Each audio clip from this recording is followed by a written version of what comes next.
I'm ready to start quilting. I have threaded my needle already and created a secure double knot at the very end of my thread. I'm using Gutermann quilting cotton thread, which is slightly thicker and stiffer than regular cotton. And I'm using a small sharp quilting needle, which is probably a size 9 or 10, which is my preferred needle size for hand quilting. I've prepared my sample piece, and hopefully you can see here a slight indentation in the fabric where I have marked the line that I want to follow that I want my quilting stitches to follow. And I'm going to begin by bringing my needle into my quilt sandwich about 1/2 inch away from that line. So I'm going to start here. I'm inserting my needle through the top layer of the fabric and into the wadding layer, but I'm not bringing it out through the back. I'm then going to jiggle my needle towards that line where I want to begin sewing. And I'm doing that so that the needle, and you'll feel it as you do it, the needle catches the fibres of the wadding, and that's going to hold the knot when we pop it through in a few moments. So I'm going to bring my needle out onto that line where I want to begin sewing. And again, just to reassure you, I've not brought the needle out through the back at all. I've just brought it back up through the wadding and up through the top layer of the fabric. And I'm going to bring the needle through, all the way through, until the knot stops it from going any further. But I don't want my knot to sit on the surface of my patchwork like that, because that doesn't look very pretty. So what I'm going to do is just take the thread with my hand and gently put it through until it pops through the fabric. And now the wadding fibres, because of that jiggling movement that I made a moment ago, have got a hold of that knot, and they're going to keep it exactly where I want it. But the important thing is that it's out of sight, so it's not lying on the surface of the quilt, it's not lying on the reverse surface of the quilt, it's hidden, and that's what we call a buried knot. So now I'm ready to start quilting. It doesn't really matter what size your quilting stitches are. What's more important is that you aim for them to be as even as you can get them. So if they're large stitches, that's great, that's actually very fashionable in quilting at the moment. If they're very tiny stitches, which is what traditionally was sort of thought to be the best quilting stitches, then that's great too. But consistency is key to those stitches looking nice. So aim for whatever size stitch you can achieve consistently or reasonably consistently. The other thing that's going to help our stitches look nice is if the space in between the stitches is more or less the same as the length of our stitches.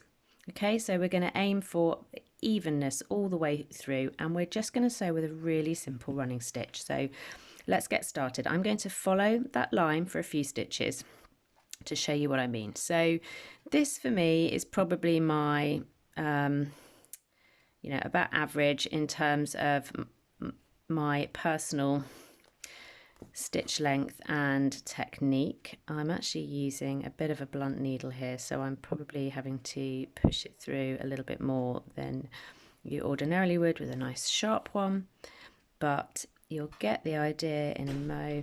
I'm using my left hand to give feedback to my right hand, so I'm using my left hand underneath to check that I have got the needle all the way through the other side, and bringing it back up again so that I know that my stitch has made it through all 3 layers and is nice and secure. So let's have a little look at this. If I lay it out flat, oh dear, that one's not brilliant, is it? But you get the idea, more or less even and more or less evenly spaced.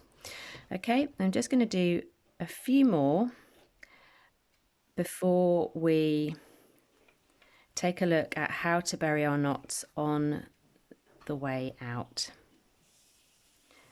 So you get into a bit of a rhythm with this. So some quilters will be able to load several stitches onto even a short needle like this at the same time. I don't tend to do that. I tend to stick with more of a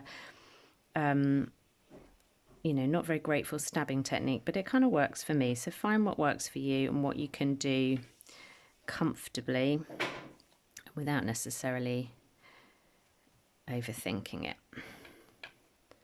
So let's call it a day there. They're a little bit more even. So let's imagine now that I'm either at the end, getting towards the end of my length of thread, or I'm at the end of this particular line of stitches and I need to stop there. So I'll want to make a knot and bury that knot in the same way that we did at the beginning. It's a little trickier on the way out than it is on the way in, but here's how you do it. So first of all, you take your needle back in again through to the top layer and into the wadding as if you were about to make another stitch. So make it the same length as your regular stitch would be. But like we did at the beginning, we're just going to go into the top layer in the wadding. We're not going to come out of the reverse side. And we're going to reverse our jiggle that we did at the beginning, and we're going to jiggle away for about 1/2 inch away, twisting the needle so that the needle catches onto the fibres of the wadding, and we'll come back out through the top layer as we did before. So I've not made, you can't see it on that side, but I've not made another stitch there. If you can imagine that there were other stitches already in place on this sample piece, I would try to avoid bringing my thread out anywhere near another line of sewing, just because then it gets very tricky to pop the threads back through without really having to wrestle with the layers of your quilt. So best to jiggle away in the direction of some clear space and give yourself a bit more room to pop your knot. Now what I'm going to do is pull my thread quite taut there, so you can see that rocking up occurring here. Bring my needle to the surface of the patchwork and hold that in place with my thumb, keeping that tautness in the thread. So I'm holding that all the time. I'm going to just wrap the thread round my needle a couple of times and pop my thumb on top of those wraps to hold them in place. Then I can use my spare hand to pull the needle all the way through, maintaining the pressure in this hand until I feel the knot lock into place underneath my thumb, which I just have, and there it is. Okay, you can see that. Now when I lay that back down again, because I pulled the thread taut, you'll see that there's still this kind of rocking here, which is fine, because that's what's going to help that knot travel back through the fabric and into the position we want it to be in. So I'm going to snip the end there and do the same thing. Sometimes that, look how easy that is, just popped that apart and it's gone. I've got a little tail left there, but that's fine. I'm not going to snip it. I'm actually just going to use my hands to pull the layers, the front and back layers of the quilt apart, so that that tail disappears into the wadding.